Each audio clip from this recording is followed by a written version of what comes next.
자, 지금까지 구약과 신약, 그리고 특별히 이제 요한계시록에 나타나 있는 이 정말로 이제 그룩한 전쟁 신학에 대해서 좀 말씀을 드렸는데요. 지금까지 말씀드렸던 것을 좀 이제 요약해서, 아, 그 설명을 드리도록 하겠습니다. 자, 창세기 1장, 1장 1절에 하나님이 처음 하늘과 처음 땅을 이제 창조하셨죠. 그리고서 요한계시록 21장 1절에는 새하늘과 새 땅이 창조되게 됩니다. 처음 하늘과 처음 땅이 두 개의 세계로 구성되어 있다고 말씀을 드렸죠. 눈에 보이는 세계와 눈에 보이지 않는 세계, 천사들의 세계를 말씀을 드렸습니다. 그런데 새하늘과 새 땅은 이 두 개의 세계가 현재 하늘과 땅에서는 어, 분리되어 있지만 서로 연결된다고 말씀을 드렸고요. 그 다음에 이제 새하늘과 새 땅에서는 그 두 개의 세계가 하나로 합쳐지지 않을까, 네, 그렇게 생각이 들어요. 그걸 우리가 이제 정확하게 이해는 할 수는 없지만 우리가 예수님의 재림 이후에 전혀 다른 이 부활체를 입고 들어가는 곳이 바로 새하늘과 새 땅이기 때문에 소위 차원적으로 얘기하면 뭐 10차원의 세계에 해당이 되겠죠. 중요한 거는 이 처음 창조와 새로운 창조 사이에 인간 역사가 존재한다고 하는 것입니다. 그런데 이 두 개의 세계, 그러니까 눈에 보이는 물질 세계와 눈에 보이지 않는 천사들의 세계가 있다 하는 것은 굉장히 중요한 의미를 주고 있다고 생각이 들어요. 그게 우리가 소위 말하는 슈퍼내추럴 월드죠. 초자연적인 세계죠.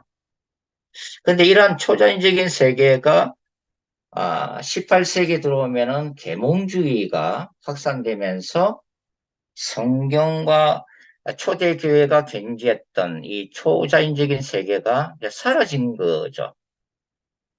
소위 이제 이성과 합리주의, 제일주의에 의해서 그때부터 과학이 우선시 되기 시작했고 물질 문명이 세상을 지배하기 시작하면서 이 초자연적인 세계가 사라지게 됐죠. 그래서 교회도 세속화되었다고 하는 것입니다. 그때부터 사실은 교회가 이제 약화되기 시작했다 이렇게 이제 볼 수도 있는 거죠. 그래서 이 마지막 때는 이 초자연적인 세계관의 회복이 굉장히 중요하다 이렇게 말씀을 드렸습니다. 그것이 바로 요한계시록이 보여주고 있는 중요한 세계관이기도 해요. 그래서 요한계시록 4장과 5장에 나와 있는 하나님의 보좌 환상이 바로 이 유다 지파 사자 죽임당하신 어린 양 바로 예수님이 일곱 개의 봉인이 된 그 두루마리를 떼시면서 천사들의 활동이 시작되죠. 천사들이 나팔을 불기 시작하죠. 그러면서 죄악된 세상과 그 다음에 사탄의 보호자의 심판이 내려지고 궁극적으로는 바로 재림 사건을 통해서 하나님의 백성들에게 산후가 새 땅이 이제 주어지는 거죠. 그래서 이 보호자 환상은 바로 이 초자연적인 세계관, 하나님의 보호자에서 절대적인 우주의 왕 대신 절대 주권을 가지신 그 하나님의 계획과 집행에 의해서 인간의 역사가 움직이고 또 그분의 뜻대로 인간 역사가 마무리되면서 재림 사건을 통해서 새로운 신적 역사가 시작되는 그것을 분명하게 이제 보여주고 있다고 하는 것입니다. 자, 그래서 이 처음 하늘과 처음 땅 그리고 새 하늘과 새 땅이라고 하는 이 시간과 공간이 존재하는 현 세계 안에서는 바로 하나님의 나라와 사탄의 나라가 동시에 존재하고 이 두 나라 간에는 끊임없는 투쟁과 갈등과 전쟁이 일어나고 있다. 그렇게 제게 말씀을 드렸습니다. 그래서 이 종말론적 거룩한 전쟁 신학의 주된 주제가 뭐냐면 구약적인 전쟁하시는 하나님과 그 다음에 신약에 강조된 다시 오시는 하나님, 예수 그리스도의 재림 사건이죠.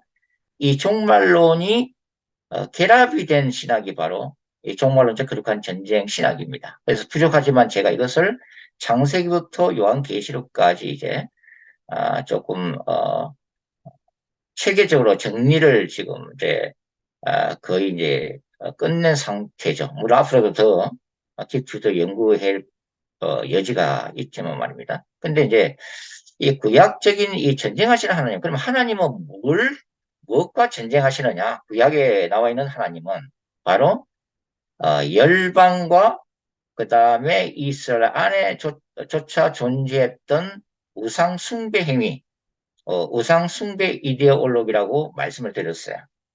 구약의 하나님이 바로 우상들과 전쟁하시는 하나님을 극명하게 보여주고 있다고 하는 것입니다. 자, 하나님의 백성이 이스라엘이 출애굽하고 가나안 땅에 들어갔을 때, 이 가나안 바알 숭배에 무릎을 꿇잖아요. 이 바알 숭배 사상이 현대적인 뭐 용어로 간단하게 설명하면 돈, 권력, 섹스 종교입니다. 굉장히 현실적인 종교예요. 그래서 이 유목민이었던 이스라엘이 농경 문화에 정착하면서 바로 태양신이었던 바알, 그리고 비를 내린다고 생각했던 바알, 그리고 풍요의 신, 이 아세라를 섬기기 시작하죠. 그만큼 이 가나안에 있던 바알 사상이 그렇게 매력적이었다고 하는 것입니다. 현실에 무릎을 꿇는 거죠. 이런 것들이 오늘날도 마찬가지죠. 눈에 보이는 이 현실 세계 안에서 이 먹고 사는 문제, 또 돈과 권력과 섹스로 대변되는 이 현대사회 속에서 과연 우리가 순수한 이 기독교 신앙을 유지해 나가는 것이 그렇게 쉽지 않다고 하는 거죠. 그래서 바로 거룩한 전쟁이다라고 저는 표현을 하고 있는 것입니다. 그런데 이 바알에게 무릎 꿇었던 이 가나안에 정착했던 이스라엘 백성들, 그리고 이 구약의 역사 속에서 왕정 시대에 끊임없이 우상을 섬김으로 해서 북왕국 이스라엘과 남유다 왕국이 이제 하나님의 준엄한 심판을 받잖아요. 네, 그런 것과 대조적으로 이 기독교 역사에 보면은 바로 초대교회 250년 동안 로마 제국에 의해서 대대적인 박해를 받았지만 우리의 그 순배 크리스천들은 목숨을 걸고 이 순수한 신앙을 지키면서 죽어갔다고 하는 거죠. 그래서 콜로세움에서 십자가형을 당하고 사자밥이 되고 때로는 화형을 당하는 그 절망적인 상황 속에서도 오직 예수의 이 신앙을 잃어버리지 않았다고 하는 거죠. 그 이유가 뭘까요? 뭐 여러 가지 이유가 있겠지만 가장 중요한 것은 바로 종말론적 신앙입니다. 초대 교회는 마라나타, 아멘 주 예수여 오시옵소서, 임박한 예수님이 본인들의 시대에 곧 재임할 거로 생각을 했단 말이죠. 초대교회가. 그래서 초대교회 공동체는 이 예수님이 오시면 우리가 부활체를 입고 영원한 하나님의 나라에서 그 영원한 하나님의 영광을 누리는 그 종말론적인 신앙을 굳건하게 붙들면서 육체적인 죽음도 어떠한 고난이나 박해도 두려워하지 않는 이 마라나타 신앙이 바로 그들을 고난 속에서도 견디게 만드는 하늘의 능력으로 역사했다고 하는 것입니다. 자, 이 하나님의 나라와 사단의 나라와의 이 전쟁 상황은 창세기 3장 15절 이 뱀의 자손과 여자의 후손 간의 전쟁 선포로 시작되었다고 말씀을 드렸고, 그 다음에 그것이 우리 주 예수 그리스도의 십자가에서 이 죽음과 사탄에 대한 승리, 또한 한편으로는 바로 예수 그리스도를 통해서 사단과 죄의 지배하에 있었던 영혼들이 구원을 받고 사탄의 나라에서 하나님의 나라로 옮겨지는 바로 구원과 심판 사건이 동시에 일어나면서 바로 십자가 사건이 예수 그리스도를 통한 야훼의 종말론적 그룩한 전쟁에서의 승리의 시작이었다고 하는 거죠. 그 승리가 이제 확정되는 사건이 바로 예수 그리스도의 다시 오심, 바로 재림 사건이라고 하는 것입니다. 그래서 이 구약에서 이 하나님은 여러 가지 이미지로 우리에게는 표현되죠. 때로는 아버지, 또 목자, 또 신랑, 그런 이미지를 가지고 있는데요. 그 외에도 바로 이스라엘 백성들을 위해서 싸우시는 홀리 워리어, 거룩한 전사로서의 이미지, 그리고 그분의 백성들을 아브라함에게 하셨던 그 언약의 기초 위에서 그들의 허물과 죄를 끊임없이 용서하시면서 그 언약을 지켜나가시는 영원한 기업으로 인도하시는 바로 더바인 킹, 신적인 왕으로서의 하나님의 모습이 강하게 구약에 투영되고 있다는 것을 우리가 알 수가 있겠습니다. 그래서 이 구약에 나타난 야훼 거룩한 전쟁은 바로 열방과 이스라엘조차 미혹했던 바로 우상 숭배 이데올로기와의 거룩한 전쟁이었다, 이렇게 말씀을 드릴 수가 있어요. 그러면은 신약 시대는 그리스도를 통한 야훼 종말론적 거룩한 전쟁의 대상은 뭔가 세 가지 정도로 설명할 수가 있습니다. 간단하게 얘기하면 그것이 뭐냐면 바로 1세기 세계를 지배했던 로마 제국의 황제를 신으로 숭배하는 로마 황제 숭배 이데올로기였다고 하는 거죠.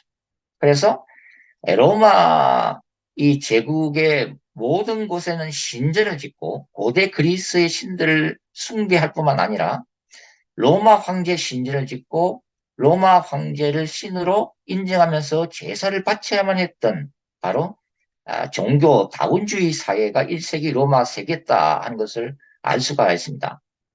두 번째는 바로 이 유대교의 율법주의라고 할 수가 있어요. 하나님이 주신 율법을 스스로의 힘으로 이루려고 하고 그 율법을 행한다는 그 자체를 의로 삼으면서 구원을 받으려고 했던 이 잘못된 유대교의 율법주의에 대해서 거룩한 전쟁을 선포하는 것이 바로 예루살렘 교회로부터 시작된 바로 야훼의 거룩한 전쟁이었다, 이렇게 표현을 드릴 수가 있겠습니다. 세 번째가 바로 초기 영지주의입니다.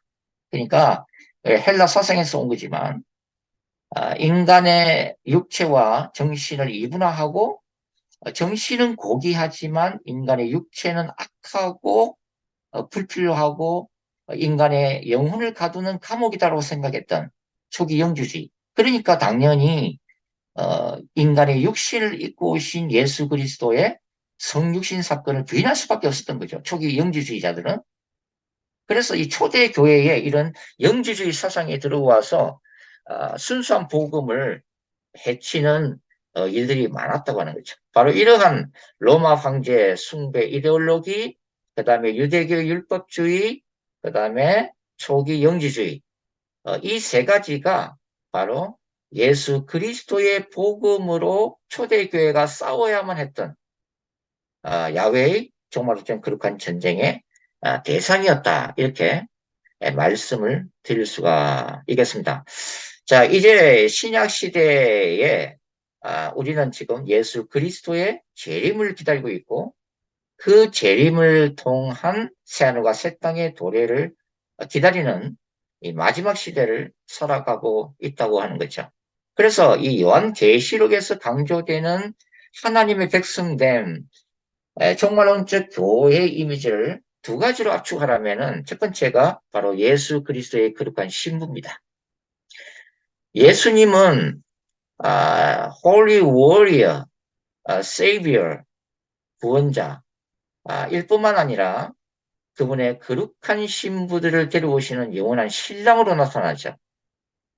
그렇기 때문에 이 종말론적 교회 공동체는 그분을 맞이하기 위한 거룩한 신부로서의 단장이 요구되는 그런 도전을 우리는 요한계시록에서 읽을 수가 있습니다. 또 한 가지가 뭐냐면 바로 하나님의 군대입니다. 마지막 때에 이 사탄의 나라와 대적하기 위해서 교회 공동체는 바로 거룩한 그리스도의 신부일 뿐만 아니라 하나님의 나라를 확장할 수 있는 강력한 하나님의 군대로 부르심을 받고 있다고 하는 거죠. 그 대표적인 이미지가 바로 14만 4천입니다. 14만 4천 군대 이미지예요. 하나님의 군대 이미지로 나타나고 있다고 하는 것입니다. 자, 이러한 이 야훼의 종말의 거룩한 전쟁의 핵심은 하나님의 나라와 사탄의 나라가 서로 싸우고 있지만 성경은 하나님 나라의 궁극적인 승리를 약속하고 있다고 하는 거죠. 그것이 요한계시록에서 극명하게 나타나고 있습니다. 결정적인 게 바로 예수 그리스도의 재림 사건이죠. 하나님 나라의 승리, 교회 공동체의 종말론적인 승리를 보여주고 있는 사건이라고 하는 거죠. 또 하나가 뭐냐면 요한계시록이 약속하고 있는 궁극적인 희망의 신학입니다.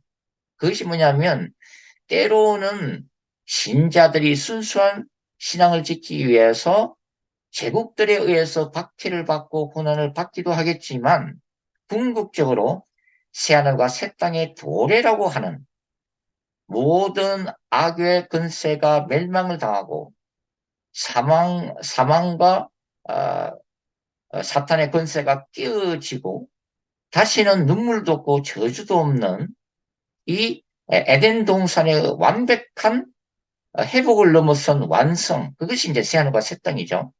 그 새하늘과 새 땅에 대한 것이 바로 요한계시록에서는 상급으로 약속되고 있다.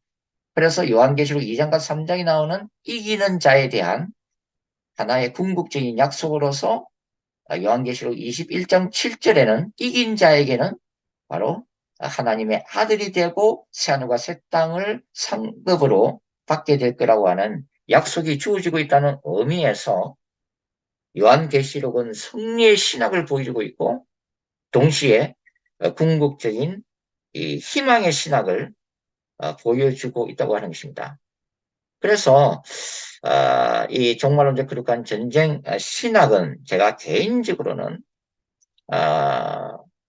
우리 주 예수 그리스도의 재림이라는 이 중심적인 사상을 중심으로 이 마지막 때의 교회가 붙들어야 될 뭐 소중한 성경 신학 중에 하나라고 저는 생각을 하고 있고요. 그래서 좀 이런 것들을 장세기부터 이제 요한계시록까지 저는 부족하지만 이런 좀 새로운 신학적 관점에서 좀 정리를 하는 과정이다. 이렇게 이제 말씀을 드리고 싶습니다.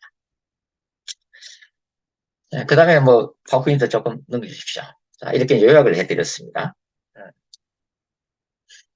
자, 계시록 뭐 12장 한 우리가 3, 4절째 지금 이 구절을 보고 있는데 또 한번 읽어볼까요? 뭐 요한계시록 12장 17절을 갖다가 다시 한번 읽어드리겠습니다. 요한계시록 12장 17절.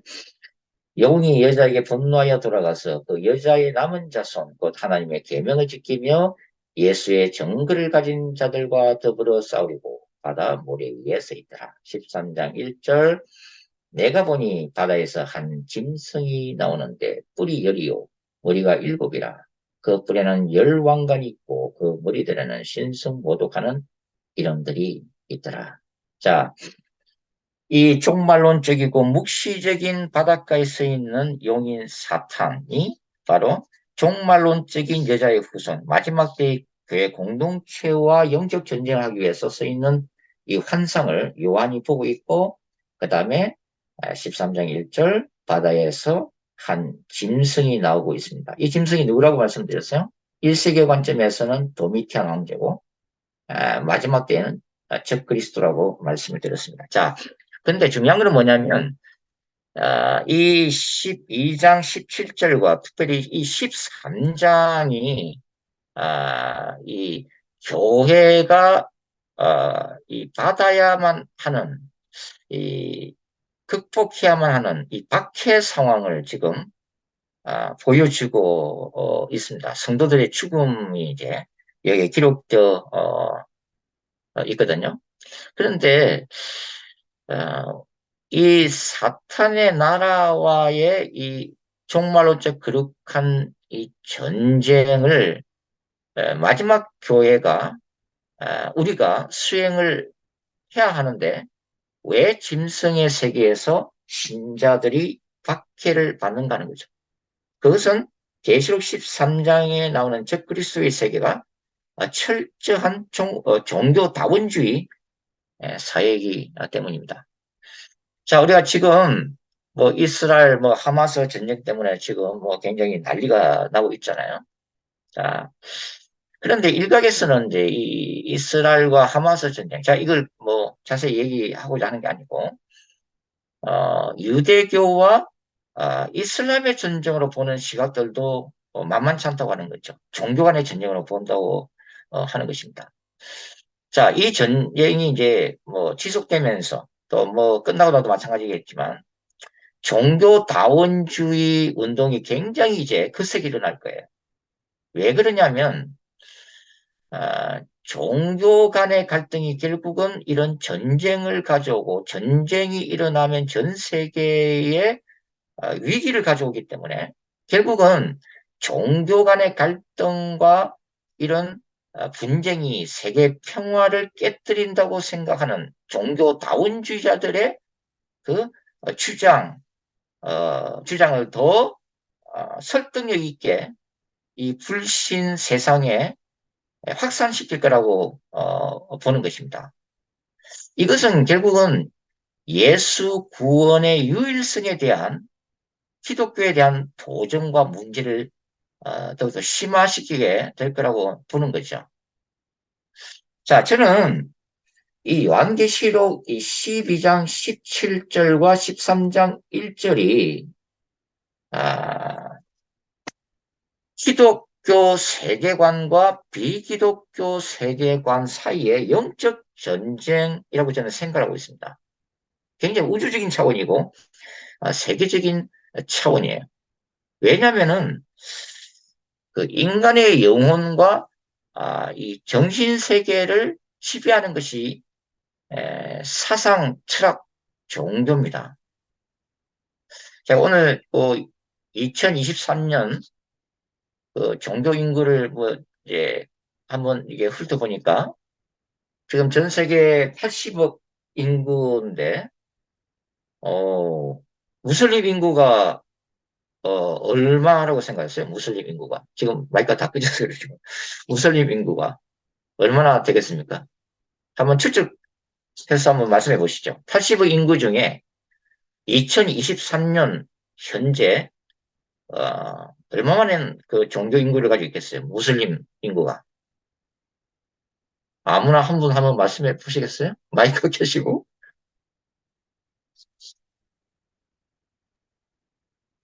한 네, 20, 아무도 말씀. 20 네. 한 4, 5억 되지 않을까요? 네, 지금, 음, 대충, 자료를 보니까 한 20억 정도 돼 있어요. 무슬림 20억. 그리고 카톨릭 교인이 한 13억. 대략적이죠. 그 다음에 이제 힌두 교인이 11억. 그 다음에 개신교인이 8억. 불교 인구가 5억입니다. 자, 그러니까 대충 우리가 감을 잡아도 10분의 1도 천국을 못 가는 거예요.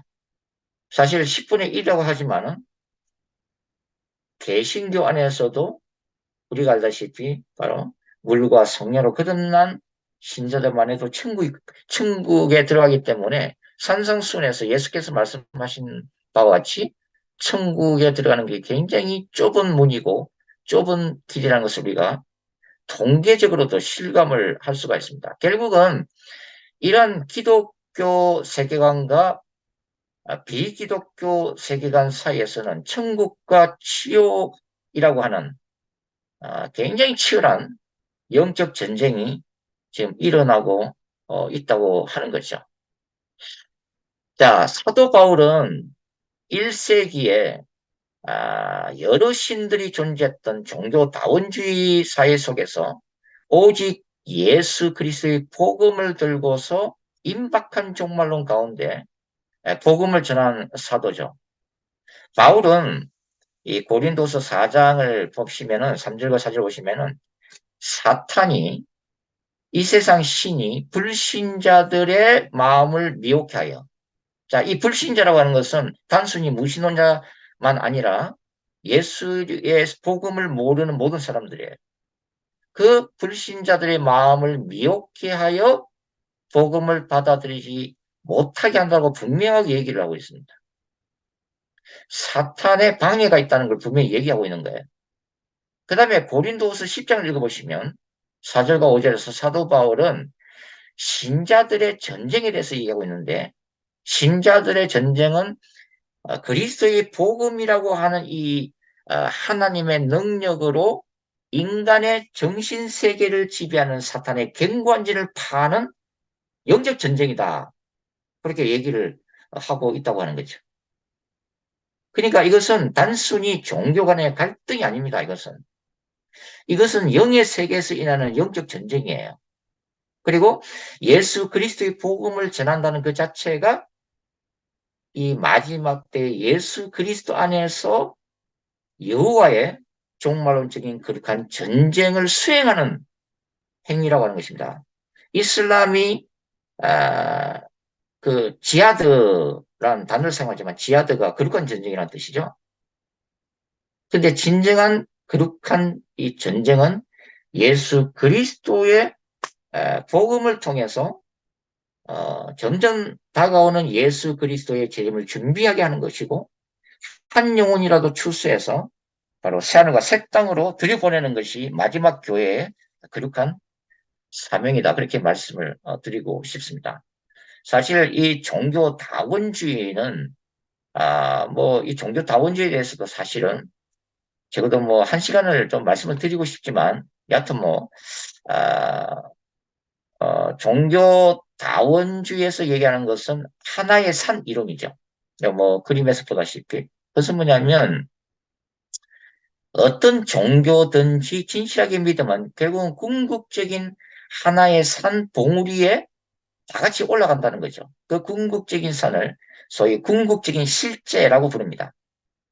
그러니까 뭐 무슬림이든 기독교든 힌두교든 불교든 UAG 운동이든 아니면 무신론이라도 무신론 자체가 하나의 종교죠. 신이 없다고 믿는 그 신념 자체가 하나의 종교 체제죠. 여하튼 결국은 하나의 산에 올라갈 것이다. 그러므로 모든 종교에는 진리가 있고 궁극적으로 모든 종교는 동일하다. 하나의 궁극적인 실제가 여러 종교를 각 시대마다 각 지역마다 위대한 성인들을 보냈고 스가와 예수와 소크라테스와 공자와 노자와 장자 같은 깨달음을 얻은 사람들을 보냈고 그들을 통해서 결국은 하나의 산봉우리로 인도하기 위한 궁극적인 하나님, 그것을 여호와라 부르든 그분을 알라라고 부르든 그분을 옥황상제라고 부르든 뭐라 부르든 다양한 이름으로 부르는 그 하나님 안에서 구원을 받게 될 것이다. 이것이 종교 다원주의 핵심적인 사상이죠. 근데 저는 이것이 이제 하나의 산 이론인데 저는 두 개의 산 이론을 얘기합니다. 그것은 뭐냐면 아니라고 하는 거예요. 타 종교, 사상, 철학들이 올라가는 하나의 산이 있고 또 하나의 산이 있는데 그것은 오직 예수 그리스도라는 유일한 길, 유일한 문을 통해서 산 정상으로 올라가는 또 다른 산이 있다고 하는 거예요. 하나의 산이 존재하는 것이 아니라 하늘에서 보면 두 개의 산이 존재하고 있다. 예. 다 종교, 사상, 철학들이 올라가는 하나의 산이 있고 신실한 기독교인들이 예수 그리스도 통해서 올라가는 또 다른 산이 있다.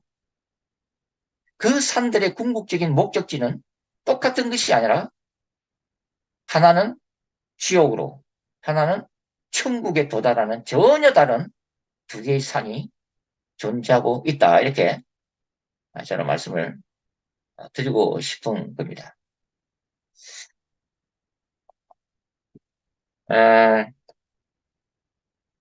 이 세계관 이 사이에서의 이 전쟁은 인구수로 봐서 어, 이 인류의 대다수 영혼들을 지옥으로 끌고 가고 있는 게 타 종교, 인본주의 사상 철학이기 때문에 사실 어,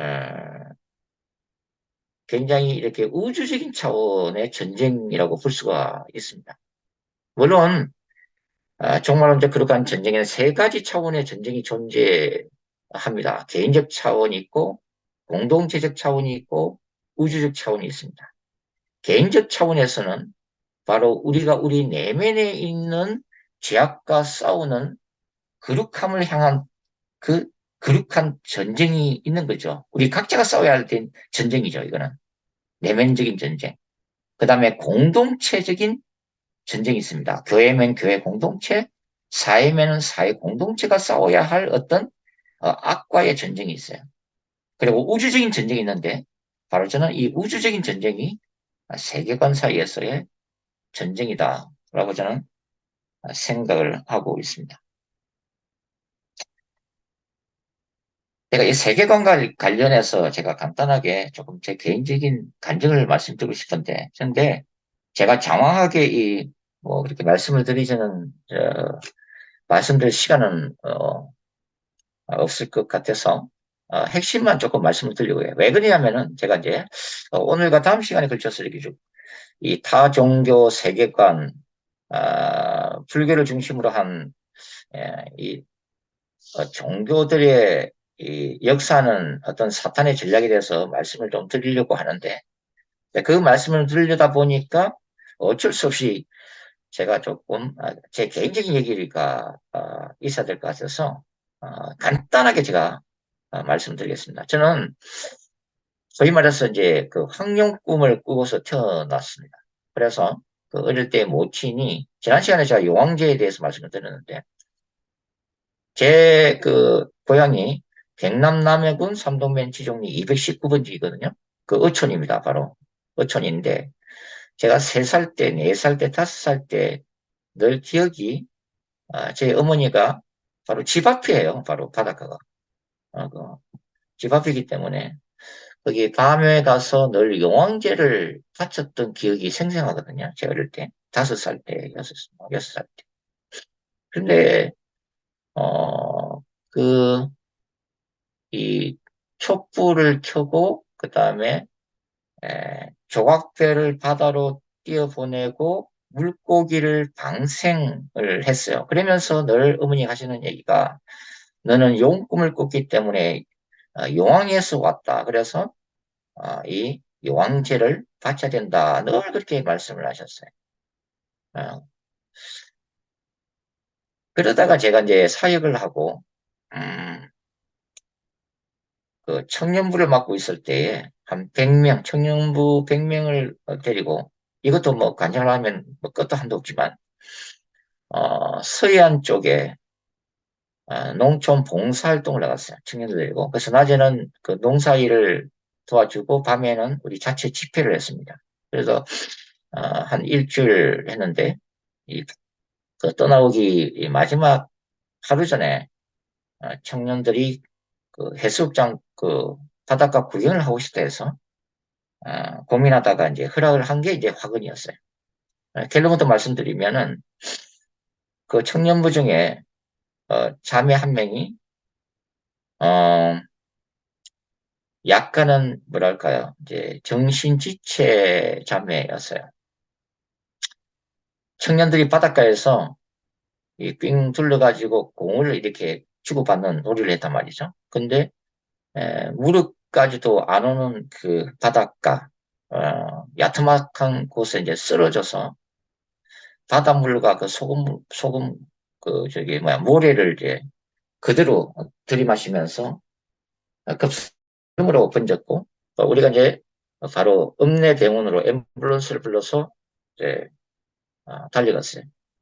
그리고서 10일 만에 그 자매가 숨을 거두었습니다. 근데 제가 이제 그 사건을 경험하고 그때는 제가 깨닫지를 못했어요. 나중에 이제 미국에 와서 풀러에서 공부를 하고 요한계시록의 박사 논문을 쓰고 이 주석을 하면서 새삼스럽게 저한테 와닿는 것이 이 요한계시록이라고 하는 이 메시지가 제 개인적인 차원에서도 무관하지 않는 메시지임을 새삼스럽게 깨닫게 되었다는 거죠. 바로 오늘 우리가 읽었던 말씀입니다. 12장 17절. 용인 사탄이 바닷가에 서서 마지막 때에 그 하나님의 백성들과 영적 전쟁을 하는 바로 이 장면이 선명하게 떠오르면서 바로 그 사건이 다시 회상이 되게 된 거죠. 예. 왜냐면은 제가 지난 시간에 구약에서의 거룩한 전쟁은 바다와의 전쟁이라고 말씀을 드렸습니다. 아, 구약 성경은 이 바다의 용 리워야탄을 무찌르는 전쟁이라고 제가 말씀을 이미 드렸어요.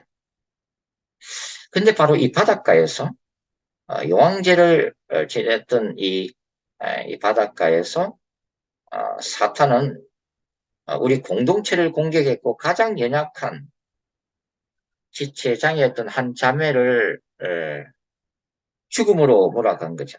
네. 그러면서 제가 이제 요한계시록에서 또 하나의 구절이 저한테는 또 개인적인 간증으로 다가왔는데 그것이 선문화해 주시는 하나님의 말씀입니다. 제가 한번 읽어드릴게요. 선문화 교회에 보내는 예수님의 메시지에서 2장 10절에 어떤 구절이 나오냐면 너는 장차 받을 고난을 두려워하지 말라. 볼지어다 마귀가 장차 너희 가운데서 몇 사람을 오게 던져 시험을 받게 하리니 너희가 10일 동안 환난을 받으리라. 네가 죽도록 충성하라. 그러면 내가 생명의 면류관을 내게 주리라. 여기서 이제 10일이 나오죠. 10일. 근데 물론 이게 요한계시록에서 나중에 제가 숫자 개념에 대해서도 말씀드리겠지만 제게는 지금 이게 문자적으로 와닿은 거죠. 제 상황 속에서는 제가 치욕을 경험했던 환란의 10일 그 경험을 했고 이 사건이 바닷가에서 일어났기 때문에 요한계시록의 핵심적인 메시지가 물론 이것은 우주적이고 종말론적인 그런 전쟁을 지금 얘기하고 있지만 하나님이 왜 저한테 요한계시록을 집중해서 연구하게 하셨는지 또 그게 와닿는 거예요. 그래서 다 여기 계신 우리 목사님들, 선교사님들, 우리 근사님들, 지사님들이 나름으로 인생을 살아오면서 하나님께 받은 그 간증이 있잖아요. 하나님께 받았던 그 은혜의 역사가 다 있듯이 제게도 이제 이게 있다고 하는 거죠. 이 부분이. 그래서 이 요한계시록의 우주적인 메시지가 제 개인적인 차원에서도 이 말씀이 그대로 와닿는 그런 경험을 제가 한 적이 있습니다. 음, 사실 제가 뭐 계속해서 지금 말씀을 더 드리고 싶은데 지금 46분이네요. 46분이고 너무 길면은 좀 힘드실 것 같아서 제가 강의는 여기까지 하고 다음 시간에는 제가 바로 이 제 개인적인 간증을 조금 더 할 거예요. 그러면서 불교와 타 종교가 어떻게 이 비기독교 세계관을 동서양을 아우르면서 사탄이 어떻게 하나로 만들었는지를 제가 생생하게 말씀을 드릴 거고, 그 다음에 이제 시간이 더 나면 바로 사종교의 종말론에 대해서 조금 말씀을 드리도록 그렇게 하겠습니다. 자, 여기까지 할게요. 자, 여러분들 마음에게 이제 말씀을 나누시면 좋겠습니다.